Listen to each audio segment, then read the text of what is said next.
and welcome to Addicted to Murder. This is Courtney, licensed professional counselor with over a decade of experience. And I'm Trisha, and I'm feeling rather deliquescent today. Deliquescent. It means becoming liquid or having a tendency to become liquid. It's been so hot lately, it's like I'm melting. It has been really hot. It's yeah. ridiculous. Plus, if you're just getting home from being out with people for a whole week. Mm-hmm. I'm not sunburned, but I'm still a bit roasty toasty. Mm-hmm. Yeah. So, well, hopefully you don't melt. I'm staying indoors. It's probably for the best. Have you noticed it's been, I don't know, I think it's fire clouds coming. There's some smoke coming up from a fire to the south of us. Mm-hmm. I thought maybe we could get through this summer without fires, but nope. Was it 2 years ago? I think that the worst fire was on Labor Day. Mm-hmm. It was so bad. Yeah. Here. I think we're here in Lane County. We're up to high risk. Yeah. We're not at extreme risk yet. Right. So that's something. So, forest fires, by the way, forest is fires, what we're talking about. It's most of our summers lately, past few years, have just been inundated with smoke, and it sucks. Yeah, mostly in August and September. This summer so far has been pretty good. I actually got to go camping, and it was legal to have a fire, which was nice. Yeah, it hasn't been for a while. Right. All right. Well, hey, welcome to Addicted to Murder, and it's my question. Yes, Courtney. it is. Let's hear it. Okay. This one might take a minute to think about it, but what is your best summer memory from when you were a child? Ooh, that is a good question. That's going to be kind of tough. Mm-hmm. I think the best summer memory that really comes to mind is there was a summer. I was pretty young. I think I was 5 or 6. Mm-hmm. And we had some family friends that had moved to Montana. And so my grandparents were taking a trip over to Mount Rushmore or whatever. And so they took my sister and I and a couple of our other cousins with, and were going to drop us off in Montana. But I remember on that trip we went through Yellowstone National Park and drove through there. And I remember just looking out the windows and seeing all of the different animals and just the beauty of it all. If you haven't driven through Idaho, Montana, Wyoming, it's really beautiful out there.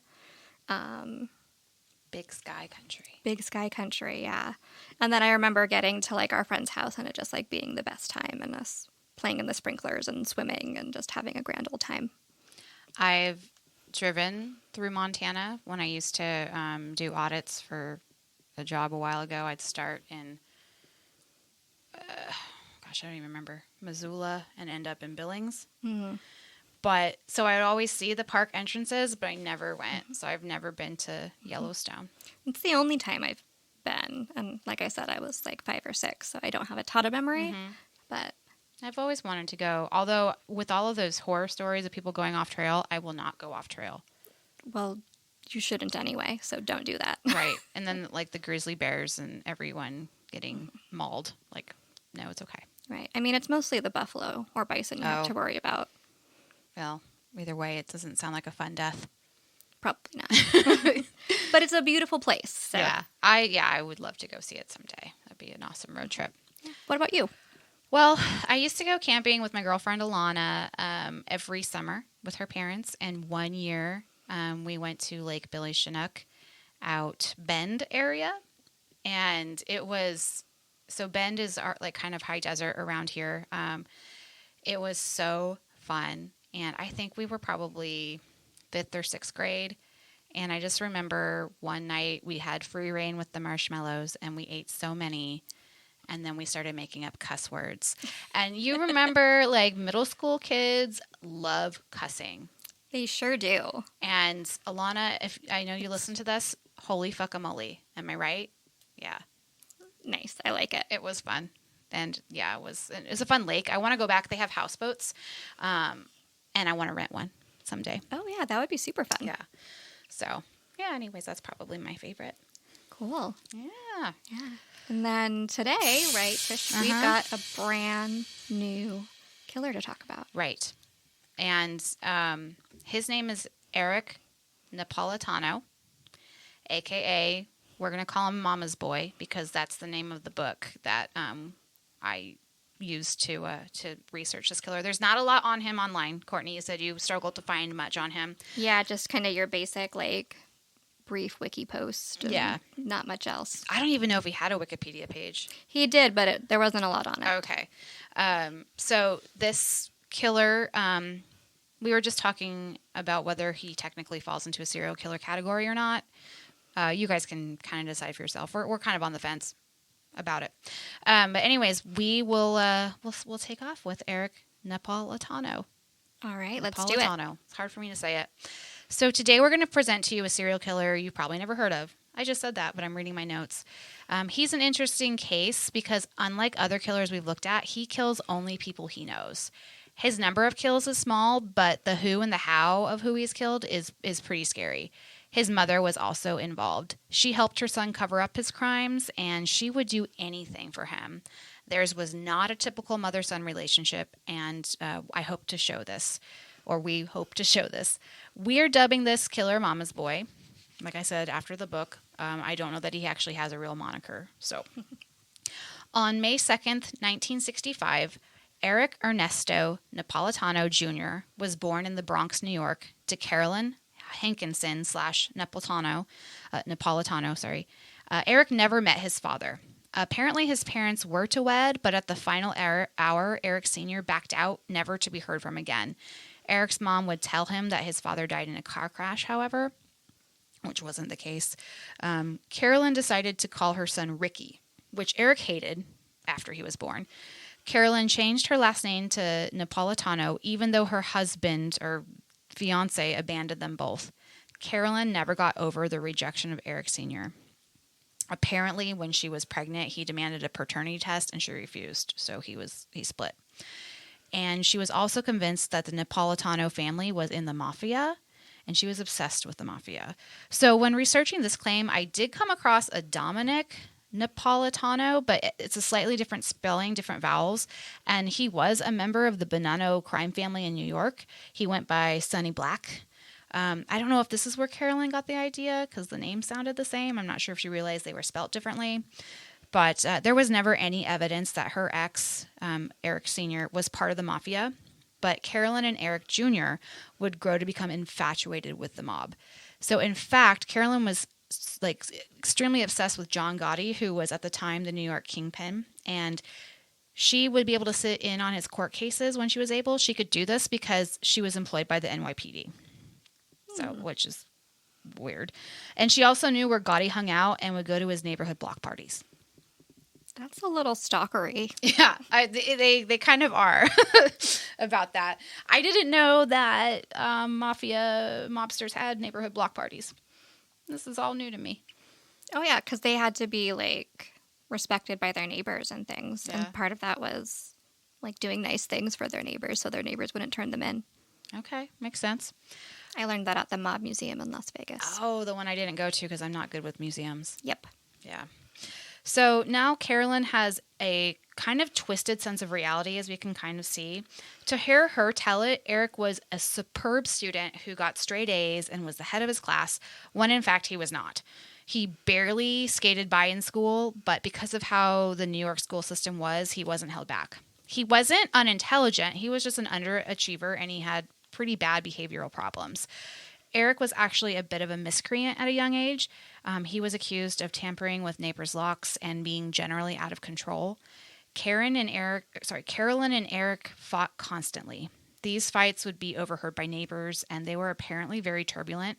Carolyn would throw herself, a pity party because Eric Sr. had abandoned them. She would lash out at anyone who challenged her and threatened to sue people all the time if they didn't do what she wanted. She even threatened to sue the neighbors over them accusing her son of messing with their locks. And Eric would pick up this habit from his mom. He disliked being told what to do and felt that the rules didn't apply to him. It sounds as though like their fights would turn physical, with Eric usually being the victor. Carolyn's arm was broken more than once around the time that these fights were noted to have happened. She said they were accidents, but the picture being painted looks more like little Eric had a hand in these injuries. So, Courtney, what are you thinking is happening here? We have a mother and son duo who seem to be feeding off each other's sad circumstances and living by their own rules. Domestic abuse may be occurring on both sides of this duo. How common is it for a young child, I'm talking 10 years of age at the most, beating his own mother? Do you have anything to say about Carolyn's behavior as well as Eric's? At this point, if Eric is beating his mother, what type of treatment is appropriate? Again, we're doing a lot of speculation on this one because there is not a ton of stuff to go off of. Yeah, so there's a lot to unpack there. I'm going to try to answer all the different parts of that question. So clearly there's a very unhealthy dynamic already starting between Eric and his mother. And, at the most basic level, it's the primary job of a parent to keep your children safe and to help shape them into a functional person. And very clearly, Carolyn was failing at both of these things. When children are young, they learn how to get their needs met, how to express their emotions, and how to interact with others, generally by watching their parents first. So if Carolyn was modeling behavior like being demanding, throwing tantrums, using physical violence, then it would be likely that Eric learned to behave this way from her. And that being said, typically, whether it's through, seeing other role models like at school or on TV or your friends' parents, etc., or getting redirection, by your parents, most kids learn an alternative behaviors by the time they kind of start to reach school age, which is why you don't have an entire class of 7-year-olds beating up the teacher and all of that all the time. And it is a big leap, I have to say, from say a 3-year-old hitting mom when they're mad and a child being violent enough to break bones. That's a pretty drastic level of violence. And so I have worked with kids that are aggressive like this. And really it takes a whole team and wraparound support, including things like individual therapy with the kid, family therapy, skills training for, mom and kid, and often medication and, the involvement of a psychiatrist in order to make a difference. With the kids that you've worked with in the past that were this aggressive towards their parents, was there a cause that you could point out, or something that they all had in common that you could be like, this is why the kid's that way? Or is it not something that simple? It's not that simple. I would say the majority of kids that have this kind of outburst, I would say, have experienced trauma. Not all of them, but I'd say trauma is a common denominator. Okay. When he was in 3rd grade, Eric was enrolled into St. Joseph's Grammar School in Manhattan, where they now resided. So they moved from the Bronx to Manhattan. But it was a strict Catholic environment, and he proved too rebellious for the religious curriculum. His behavior at the time was too much for Carolyn to handle, so she put him into Bellevue Hospital in 1974 when he was 8 years old. He stayed in that institution for 3 months. For his 4th and 5th grade years, Eric lived at Green Chimneys, a residential treatment center in Brewster, New York. He was discharged on June 6, 1976, but hospitalized again for 2 months while in 6th grade. So Eric claimed he was sent to these places so his mom could do whatever she wanted without a kid around. Courtney, now I know you've worked in a residential treatment program with kids. Can you tell us a little bit how that works? And is 2 years an average time to be in a treatment facility such as this? Also, I know it's mostly speculation at this point, as there's not much we can find on young Eric, but what do you think mentally is going on with him? I'm unsure how it was back then, but psychiatric beds are so scarce nowadays that if Eric didn't need to be there, he wouldn't. Yeah, so I have worked in residential treatment before, and I actually looked up Green Chimneys, which is still in operation, and it actually seems like a pretty solid place to go. But while each program is different, generally speaking, a child may be admitted to residential treatment if they are struggling with some kind of severe mental illness that includes posing some sort of danger to themselves, like through suicidal actions, or danger to others through aggression and violence. But they need longer term treatment than a hospitalized stabilization. So in a residential treatment program, children live on site. They have a room that's kind of similar to a college dorm room. All their basic needs are provided on site, including education, recreation activities, and therapy.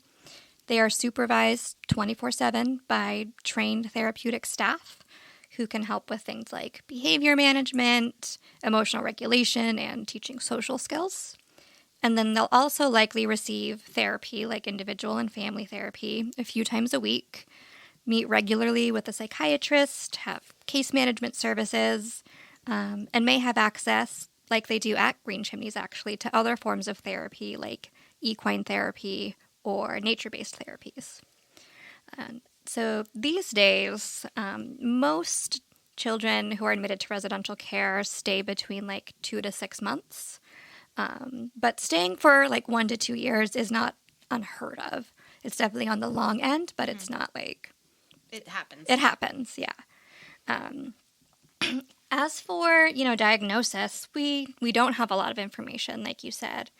But my guess at this point would be that, Eric is suffering from a combination of some sort of trauma disorder, like PTSD, possibly a mood disorder, like maybe bipolar. Sometimes in kids that often looks like just really angry and aggressive. And, maybe a more just behavior-based disorder like oppositional defiant disorder, for example. So do you, how Eric said that he was put there just to get it out of his mom's hair? Do you disagree with that? Do you think that he had something going on? Because that's a long time to stay, just to be getting out of someone's hair. Yeah, that would be a long time to stay. It would be really expensive for him to stay there, depending on who was paying, whether it was insurance. They didn't get into that. Yeah, and so if we assume that health insurance was paying for it, they require that he continue to meet certain criteria to stay in a setting. So unless his mom was somehow super wealthy and paid private out of pocket, we're talking hundreds of thousands of dollars for 2 years. They don't just take someone because mom is tired of them. So I think it's safe to assume that he needed to be in these places. Yes. He spent a lot of time in between the hospital stays and the residential treatment. Right. I wish that we could look at his charts. Oh, that would be fascinating. But of course, can't. So now the book we've been referencing claims that Eric and his mother were best friends and extremely close. People have gone so far as to say weirdly close, as if an abnormal relationship was occurring. It's also speculated that Eric was used like a husband with Carolyn. Their relationship may have been extremely inappropriate. Here's a passage from the book we are referencing. Carolyn Margaret Napolitano wanted to be the only woman who ever really mattered to Eric. She was the measuring stick for every other female he fell in love with. Their relationship was subject to wild swings. One moment their synergy was violent, the next it radiated warmth and tenderness. So, Courtney, let's suppose that Carolyn had a sexual relationship with Eric, or at the very least treated him as a husband in emotional ways. Again, this is speculation. But when something like this occurs, can you tell us how that can affect a person in the present and in the future? Also, why would a mother do this to their son? So anytime a parent places their child in a spouse or partner role, it forces expectations that the child just does not have the social and emotional development to handle.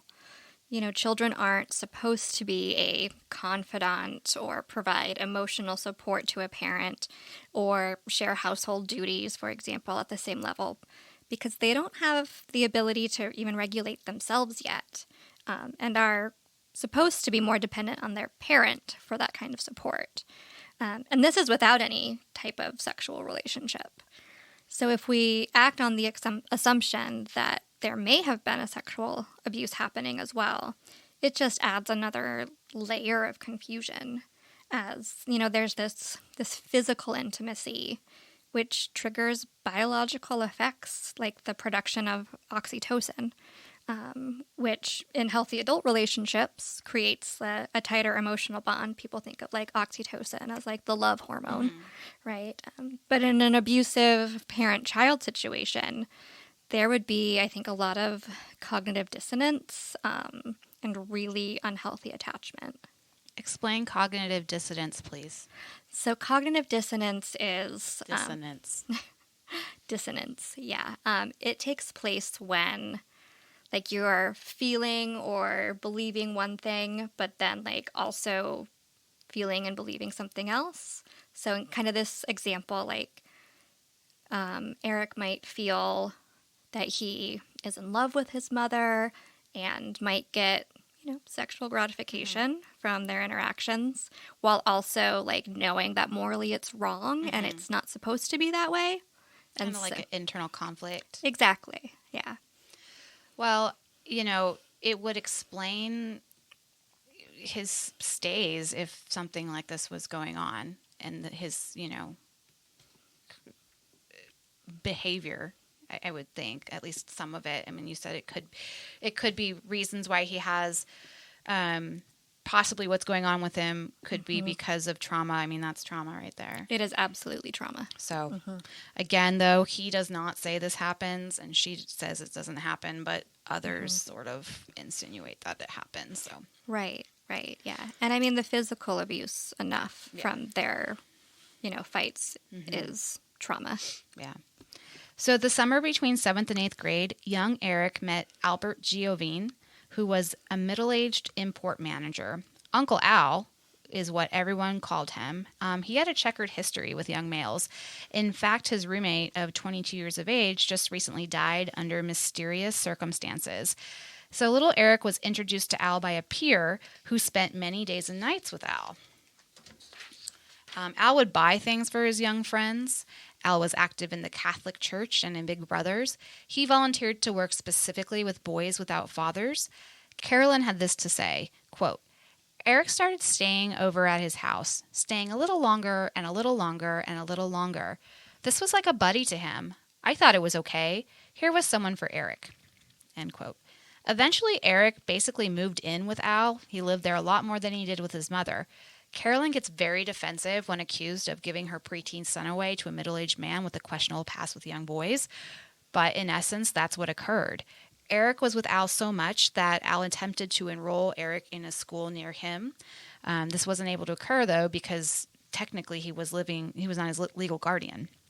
So Al lived in Queens. So Eric would have to travel back and forth between his school in Manhattan, Robert F. Wagner Junior High, and then Julia Richmond High School, and Uncle Al's apartment. Eventually, it did come out that Al was homosexual, and he indeed had a relationship with Eric. Of course, he said it was when Eric was of age, but I'm not buying it. Courtney, this relationship makes me feel very uncomfortable. If Eric came to you as a student seeking therapy and this was his home situation, would any red flags be raised? And what do you think is going on? Again, speculation. I mean, everything about Eric's home life so far is a red flag. And for real, though, I don't want to be a person who automatically assumes that grown men who volunteer with young boys are pedophiles, and I am positive that there are plenty of mentors and big brothers that are wonderful people who do no harm. Al, however, is really sketchy. Spending a lot of time with youth outside of volunteering hours, particularly without a parent or other adult present, is a red flag. Buying a lot of gifts and acting more like a friend is a red flag. Inviting and letting young boys stay and live at your house in sort of an unstructured way is a red flag. Trying to enroll them in school when you're not any sort of legal guardian is a red flag. This is all very classic grooming behaviors of sexual predators. So in high school, Eric decided he wanted to be a cop. Don't they all, Courtney? Anyhow, while in school, he was accepted as a member of the NYPD's Volunteer Auxiliary Police Force. Eric felt powerful when he would go out on patrol with his nightstick. He basically had a uniform, everything but a gun. He would patrol even when off duty. Carolyn claims that she would do anything for her son, so she too signed up for the auxiliary force. Mother and son were now working together out of the Central Park precinct. Uncle Al bought Eric a police scanner, of course. Eric eventually would pass his written tests and physical tests and was placed on the eligible list from when a position with NYPD opened up, but budget constraints would keep him on that list indefinitely. Carolyn eventually became a paid full-time worker, first as a civilian police administrative aide, and then she was transferred to the communications division where she had access to police files and their computer system. Carolyn would make friends with many cops. Some even courted her. If they called her at home, she would record their conversations, just in case she needed them in the future. She would also be privy to their personal lives, who had extramarital affairs, who was dirty, etc. This was all very useful information for her to have down the line. Eric, meanwhile, was failing his high school classes, but writing very disturbing stories in his creative writing class. He wrote about violence between man and wife, and even entitled one story, The Rope, in which a husband puts a noose around his wife's neck for messing up his coffee order.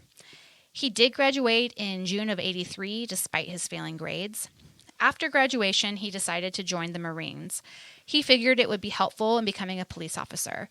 It was at this time that he discovered that his father did not actually die in a car crash, as his mother had told him previously, but that he had left them.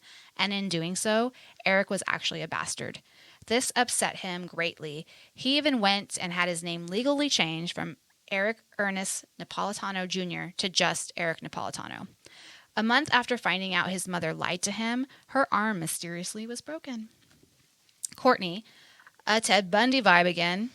Anything you want to add at this point? Thoughts, observations? With Ted, his being a bastard really rattled him and became an obsession almost with how he thought he was perceived negatively. Do you think the same is happening with Eric? I actually think that being angry about this lie is pretty understandable, and wanting to change his name to give some separation between him and this man who abandoned him is a reasonable step. One difference between Eric's and Ted's experiences is that the person and the name that Eric knew, it was the same person. Right.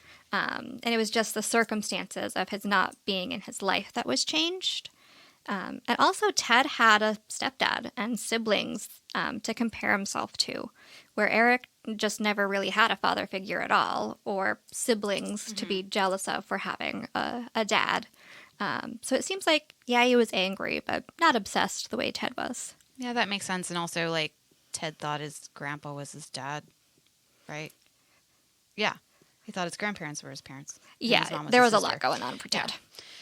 So Eric left for basic training in the winter of 1983 to Parris Island, South Carolina. He was appointed group leader. Carolyn could not let her son go. Even though she encouraged him to join as soon as he was gone, she missed him terribly, and she let him know about it. She would write him manipulative letters and play him back and forth. Some letters would be encouraging, while others would be full of self-pity and how he left her alone, and what was she to do with herself? How could he leave her? Blah, blah, blah. While he was gone, Carolyn and Al got very close. All they really had in common was Eric, and they both spoke about how much they loved him. For some reason, Eric got very paranoid while he was at boot camp. He was convinced someone was reading his mail. He started to respond to his mother that he was too homesick, and his letters started to get darker and darker. When he realized he was not going to graduate at the top of his class, he was very upset, but he had such a hard time being yelled at and being bossed around that he really just didn't stand a chance.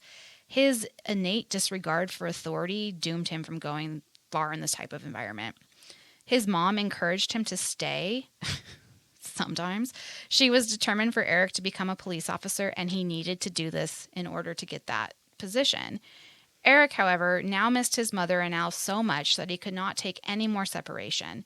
His way out of boot camp was to claim a scrotal injury, or in his words, my nuts. He told his commanding officers that he had surgery on his left testicle prior to coming to boot camp, and it was paining him greatly. His plan worked, as he was discharged 2 weeks later. Every entry-level separation was what it was called. His mother, for all her bitching and moaning that he had left her alone, was now making it known how pissed and ashamed of Eric she was. She insinuated that he couldn't handle it, wasn't man enough to see it through. Eric, once home, was determined to find other ways of proving to his mother and every other female that he was a man and not to be messed with. Courtney, this is obviously, not a healthy relationship between mother and son. I mean, we've kind of gone over this, but I'm just kind of hammering it home. It just keeps getting weirder and weirder. She plays him like a fiddle. Is there a term for this type of parental manipulation? Also, Eric must have much more of a codependent relationship with his mother if he came home this quickly because he missed her and all of her fucked up bullshit. To sum it up at this point, I know it's tough to do, but what diagnosis would you give mom and son based on what we know? So let's talk about what codependency means. So codependency is defined as having excessive emotional or psychological reliance on a partner, typically one who requires support on account of an illness or addiction. So essentially, a codependent person is seeking the love and acceptance they need from a person who can't really give it. And they try to do it by doing and loving that person more and more.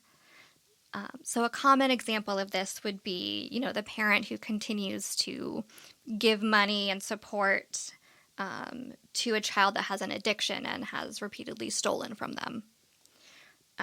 In the case of Eric and his mother, there's a really interesting dynamic in that they are sort of constantly switching roles within the codependent relationship. Based on the information that we have, I would suggest that Carolyn, his mom, might have narcissistic personality disorder and is highly critical of Eric because of how she thinks his actions reflect on her. Eric, as a child and teen, was the more codependent party, trying to keep his mom happy and win her love. And then as Eric gets older, his own mental health and personality problems become more prominent. I think we are likely looking at some antisocial personality disorder coming about, with that possible kind of mood disorder and trauma disorder alongside of it. So we'll get kind of more into this in the next episode, but in the future, Carolyn becomes the one going above and beyond to seemingly keep the love of her son. Yeah, this is... I don't really know how to... Their relationship's just chaos. I don't really even know how to ascertain what's going on with them. I mean, it seems clear, it's inappropriate. There might be some parentifying going on. Or does that only happen when you have other siblings? Because we were talking about Israel Keys was parentified. Yeah, so that's more when you're taking on like a parent role for kids, for not siblings, a spousal role as a child. Right. Okay. And then you throw in Uncle Al in there. Right. And I mean, and then Al and Carolyn are, it's just so weird. I don't know about it. It's just icky. It is very icky. And there's so much enmeshment between all Right. of them. They're so involved in each other's lives. And I think there's, now Eric does terrible things. He goes on to do terrible things, but this is when I'm reading the book, I'm like 25 pages into it. I'm like, oh, this kid doesn't stand a chance. I mean, right. Yeah. I mean, if we look at the things that just leading up to this point where he's sort of just leaving high school and he's had clearly emotional abuse, abandonment of a parental figure, physical abuse, sexual abuse, very most likely. likely from Uncle Al and Mom. Right. I mean, there is trauma related to being separated from your parent going into like a hospital or residential care. yeah, I was there for 2 years. Right. And of course there's like visitation and things like that. But I mean, that in itself causes some attachment issues. So. Yeah. Well, I thought this was going to be a one-parter, but after just going through his childhood, I was like, nope, 2 parts. Yes. There's a lot going on there. So we haven't really gotten into we haven't gotten to the murders yet. No, not even close. Yeah. So it will just be 2 parts. So next one will be it for that. So I'm going to stop there. And then Courtney, it's your turn to social mediate. Yeah, so as always, if you like what you hear or are interested or have thoughts or questions or comments, Please like, review, message, subscribe, all of those things on our social media. So we can be found at Addicted to M Podcast on Instagram, at Addicted to Murder Podcast on Facebook, TikTok, YouTube, and Twitter. Or you can email us at addictedtomurderpodcast@gmail.com. Thank you, Courtney. We'll see you next Tuesday. Bye. Bye.